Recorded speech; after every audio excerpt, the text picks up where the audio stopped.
In the IELTS test, you hear some recordings and you have to answer questions on them. You have time to read the instructions and questions and check your work. All recordings are played only once. Now turn to Section 1. Section 1. You will hear a conversation between two women as one of the women buys a bus pass. First, you have some time to look at questions 1 to 5.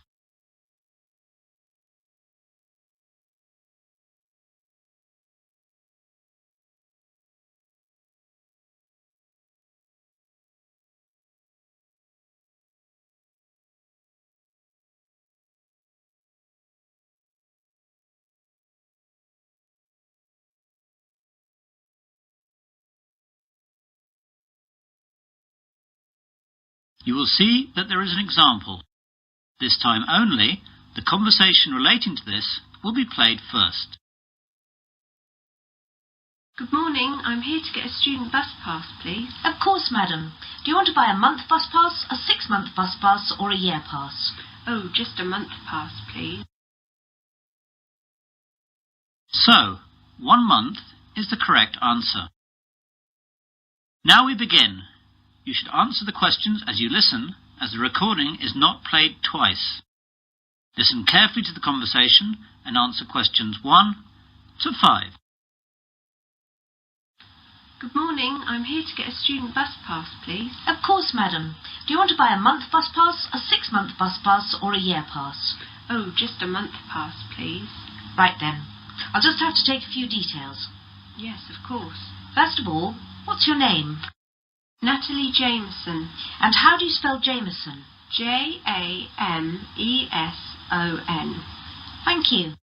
And what's your address? 45 Forest Avenue, Newlands, Adelaide. Is that Forest with 1 R or 2 Rs? Just one. And what's the postcode, please? Oh, yes.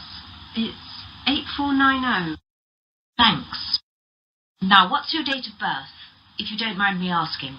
Not at all. It's the 13th of May, 1982. I also need to know your telephone number here in Adelaide. OK. I just need to check that, as I only moved here last week. Now, where is it? Here we are. It's 6249 7152. Do you need a code or anything? Oh, no, that's OK, thank you.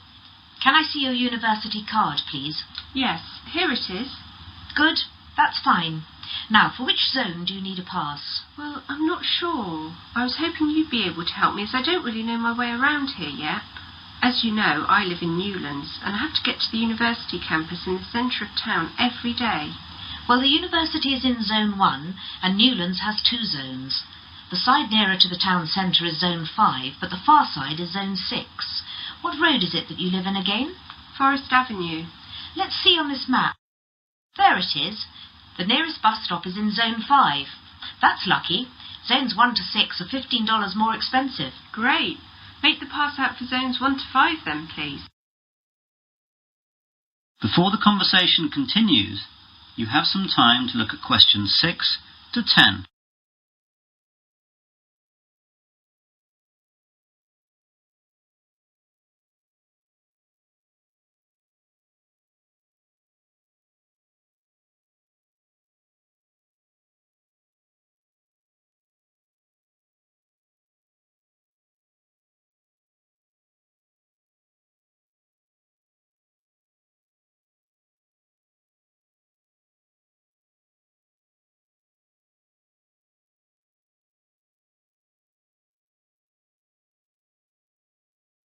Now listen carefully and answer questions 6 to 10.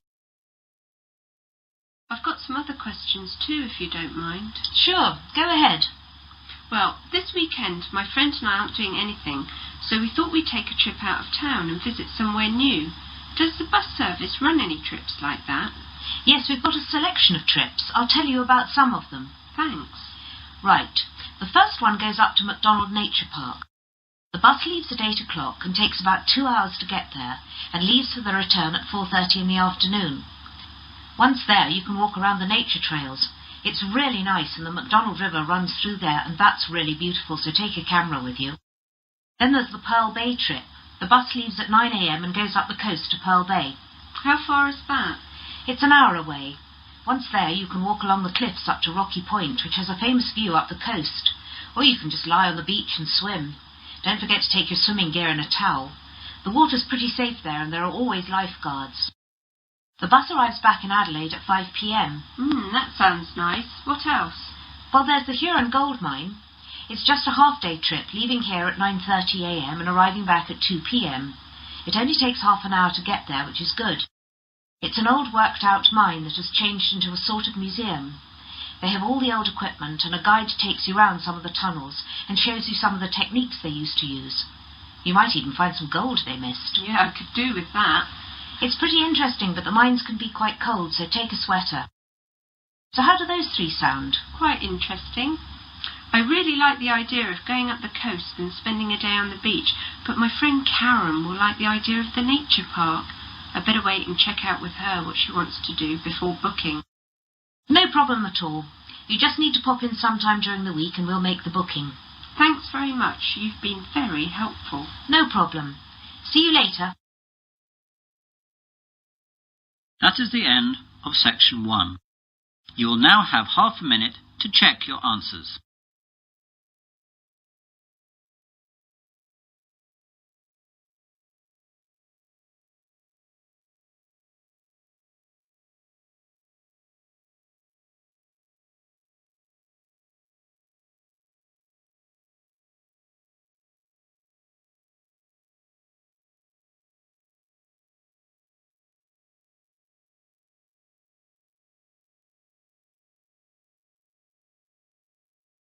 Now turn to section 2. Section 2. You will hear a radio presenter interviewing a man about the Sydney Harbour Bridge. First, you have some time to look at questions 11 to 16.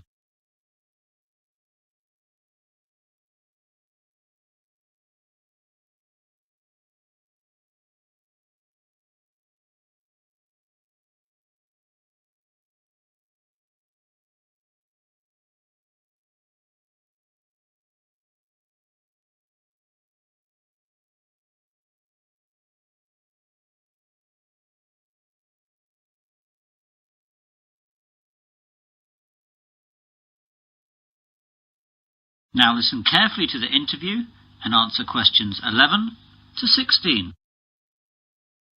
Well, good morning again, everyone, and welcome to Perspective, the weekly New South Wales radio programme on subjects of general interest from our local area. Today I have in the studio Mr. George Simmons. Good morning, George. Good morning, Anne. So what are you going to talk to us about today, George? Well, for people from New South Wales, and particularly Sydney, this will be of great interest, I hope. I'm going to tell you a little about Sydney Harbour Bridge. Wow, that'll be so interesting. I think so. To start with, I'd like to tell you a little about the size of the bridge. The arch span is 503 metres, and the weight of the steel arch is 39,000 tonnes. The summit is 134 metres above mean sea level, though it can actually increase by as much as 18 centimetres on hot days, as the result of steel expanding in heat. The two pairs of pylons at each end are about 89 metres high, and are made of concrete and granite. The steel used for the bridge was largely imported. About 79% came from the United Kingdom, but the rest was Australian-made. The granite was quarried in Moruya down the coast, and the concrete is also Australian. So most of the steel used to make our great bridge actually came from England? Yes, I'm afraid so. However, the workforce were all Aussie. Thank God for that. When was the bridge actually built? The bridge was opened in 1932, but work first began in 1924, with the construction of the bridge approaches and spans, with two separate teams building the arch on each side, working towards each other.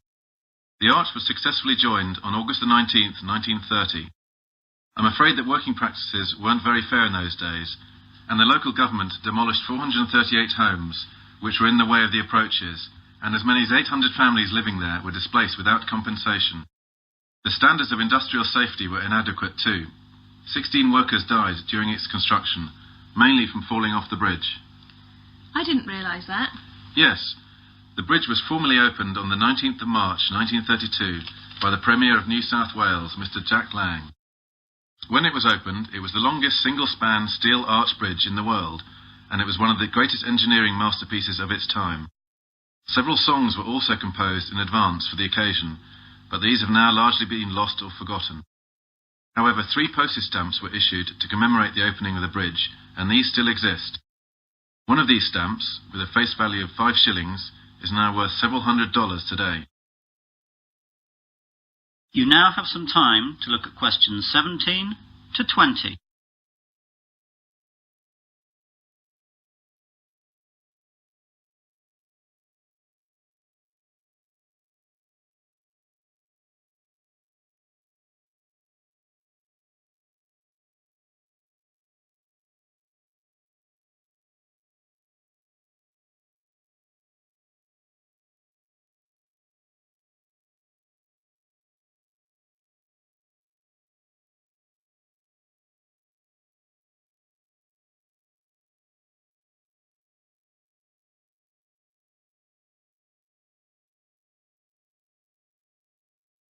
Now listen to the rest of the interview and answer questions 17 to 20. So that's the history of the bridge. Is the bridge still the same today as when it was built? No, it's quite different. The basic structure is the same, of course. Originally, the bridge was constructed to carry a road, 2 sets of tram lines and railways. In 1957, the 2 tram lines were removed when Sydney abolished its trams, thus giving the bridge 2 more traffic lanes. Today it carries 8 traffic lanes, 2 railroad lanes and a footpath along its eastern side. One of the eastern traffic lanes is now a dedicated bus lane. The bridge is often crowded, and in 1992 the harbour tunnel was opened to help carry the traffic load. More than 160,000 vehicles cross the bridge each day. Before the harbour tunnel was opened, this figure was as high as 182,000, and would be much higher today if it were not for the tunnel. Pedestrians, horses and push bikes are not allowed on the bridge anymore. Wow, the bridge actually carries that much? Oh yes. Actually, before the harbour bridge opened, it was completely packed with railway carriages, trams and buses to stress test its load-bearing capacity. While it has had many traffic jams since, and 500,000 people walked across it on its 50th anniversary, it has probably never been asked to carry that much of a load since.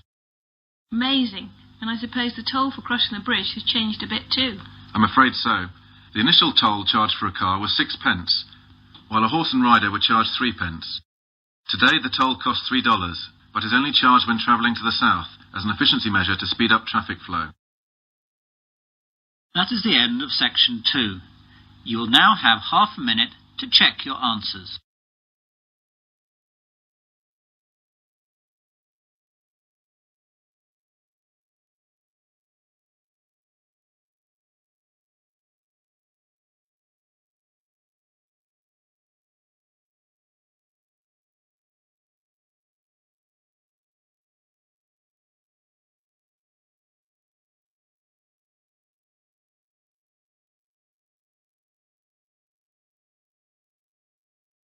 Now turn to section 3. Section 3. You will hear 3 students discussing a survey they are going to do. First, you have some time to look at questions 21 to 27.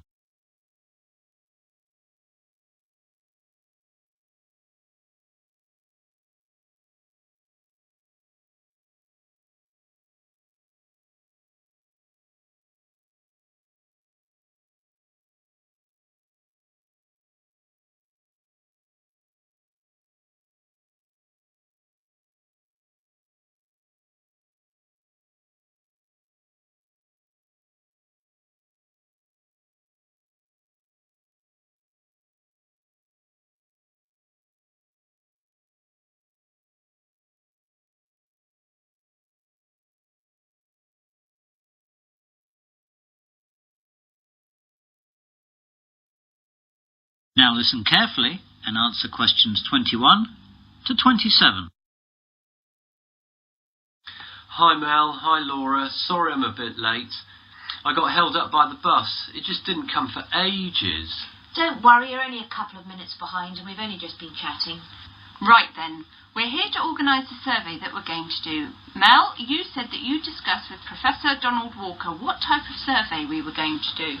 Yes, I spoke to Professor Walker 2 days ago, and I told him that the surveys we were considering were a telephone survey, a street survey and a mail survey. He thought that the phone one would be too expensive for us and the postal one would take too long, so we decided we should do the street one. I think that's right. If we do the street one, then we can get the whole thing done in one day and we can get on with analysing the results. Yes, that's right. Now, there are some other things that Professor Walker wanted to know about. How big should the survey be?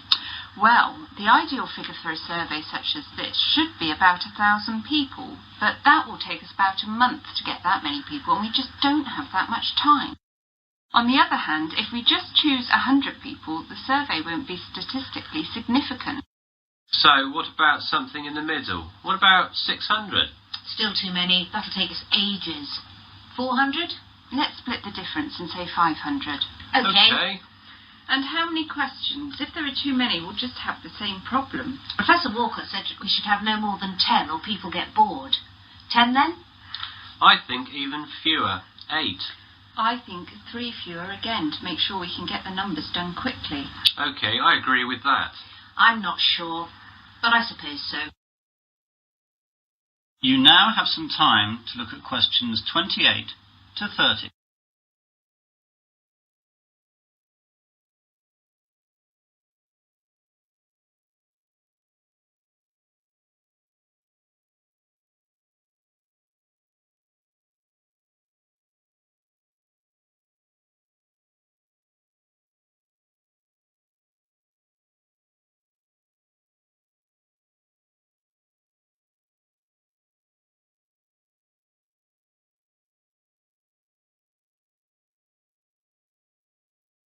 Now listen to the rest of the discussion and answer questions 28 to 30.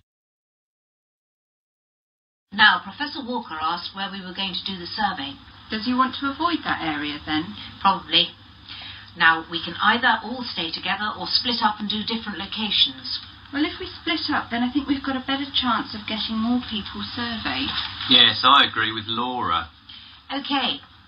Now, I made a list of the possible locations in Westley where we could station ourselves. There's the town square, at the entrance to the train station, at the university cafeteria, outside Dobbin's department store, on the corner of the High Street and College Road, the bus station and the corner of High Street and Wilkins Road. What do you think? I think the square is great, but the people at the train station will be travelling and often in a hurry. I agree with all of that, and I think the bus station will have the same problem as the train station. OK, that's those two out then. I think the other ones in town were good too. The cafeteria will have too many students, and that will create too great a bias to our survey.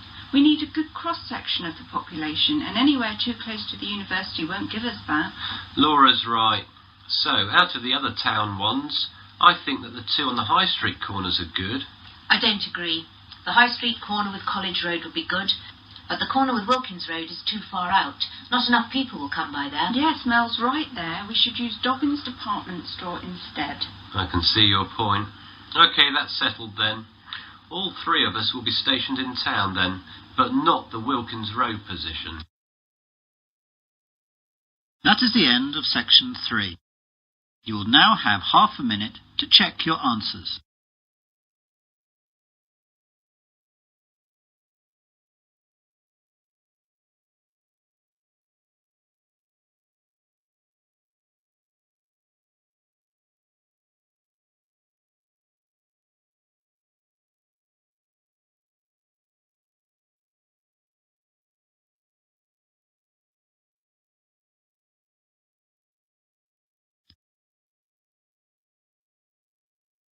Now turn to section 4.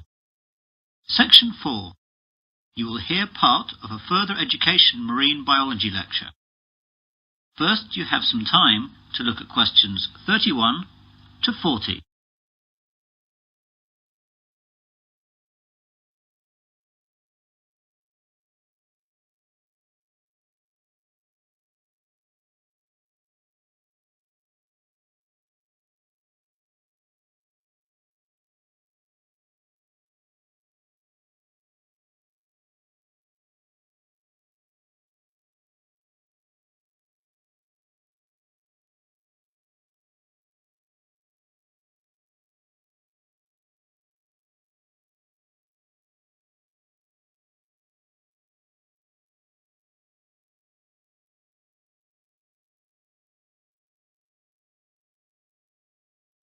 Now listen carefully and answer questions 31 to 40.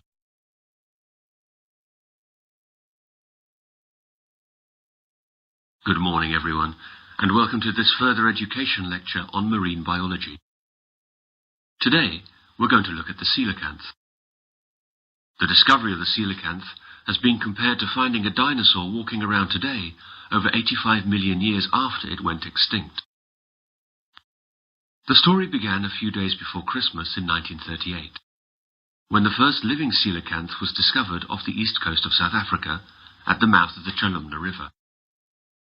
The fish was caught in a shark gill net by Captain Goosen and his crew, who, recognizing the bizarre nature of their catch, alerted the local museum in the small South African town of East London. The director at the East London Museum at the time was Miss Marjorie Courtney Latimer, after whom the coelacanth was eventually named. Miss Courtney Latimer offered bounties to fishermen for unfamiliar fish. It was Miss Courtney Latimer who alerted the prominent South African ichthyologist, Dr. J.L.B. Smith, who initially identified the fish, and subsequently informed the world about this amazing discovery.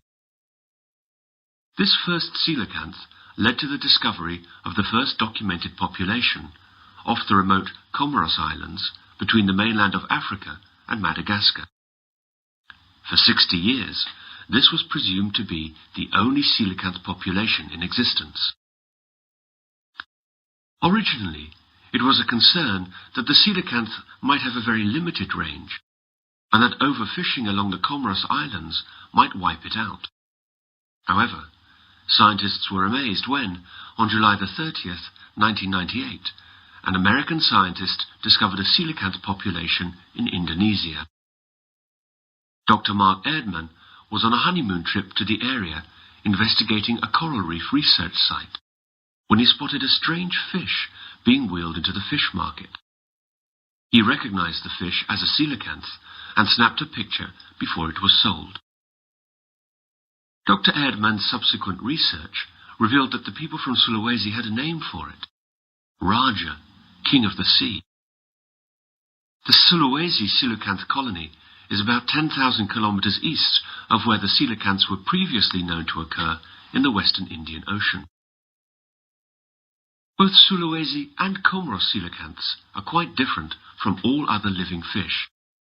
But perhaps the most interesting feature of the coelacanth is that it has paired lobed fins, which move in a similar fashion to our arms and legs. Coelacanths also have an extra lobe on their tail and a vertebral column that is not fully developed. They are the only living animal to have a fully functional intercranial joint, a division that separates the ear and brain from the nasal organs and eye, and allows the front part of the head to be lifted when the fish is feeding. The brown Sulawesi coelacanth and the steel blue Comoros coelacanth share these unusual characteristics. The discovery of the coelacanth in 1938 is still considered to be the zoological find of the century. This living fossil comes from a lineage of fish that was thought to have been extinct since the time of the dinosaurs. Coelacanths are known from the fossil record dating back over 360 million years, and peaked in abundance about 240 million years ago. Before 1938, they were believed to have become extinct approximately 80 million years ago, after mysteriously disappearing from the fossil record. How could the coelacanth disappear for over 80 million years, and then turn up alive and well in the 20th century? The answer seems to be that fossil coelacanths appeared to live in environments with clay sedimentation with plenty of volcanic activity. Modern coelacanths, both in the Comoros and Sulawesi, inhabit caves and overhangs in vertical marine reefs at about 200 meters, environments not conducive to fossil creation. In 1991, scientists got a better understanding of the fish when the Comoros got their independence from France, and French restrictions on research were lifted. This allowed scientists to study the fish off the Comoros Islands. As the animal hides in underwater caves some 300 to 700 feet down during the day and comes out at night to feed, diving is not an option. And previously only fishermen's specimens had been available for study. But this time the scientists had their own submarine, so they could study the coelacanth in its natural habitat through portholes. That is the end of section 4. You will now have half a minute to check your answers.